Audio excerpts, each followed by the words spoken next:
өзгөчө тил үйрөнүшүбүз керек. Биз Свитзерланд барган учурубузда ошо Өзбекстандан келген өзбек бир туугандар менен сүйлөшүп калып, ишенсеңиздер 15 миң, 20 миң доллар зарплата алат да.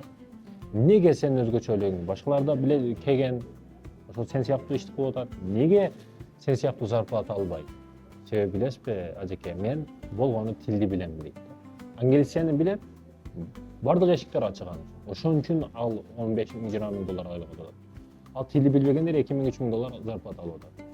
Биз жакта жүрөбүз, 15 миң, 20 миң Кыргызстанда аз башка деп. Билимиңе жараша айлык аласың. Бир Кыргызстандын өзүндө миллион сомдук зарплата бере турган иштер толтурат. Сен болгон билим деңгээлиң даярбы ошого? Сен өзүң ылайыктуусуңбу ошого? Бир жыл кыйналып тилди окуп кой, анан 15 миң зарплата ал. 15 миң доллар. Же тил үйрөнбөсүң, 15 миңден иштеп жүрө бер. Айтайын дегеним, чалыштырганда билиш керек. Көп нерсени кааласаң, кичине эмгек кылыш керек да.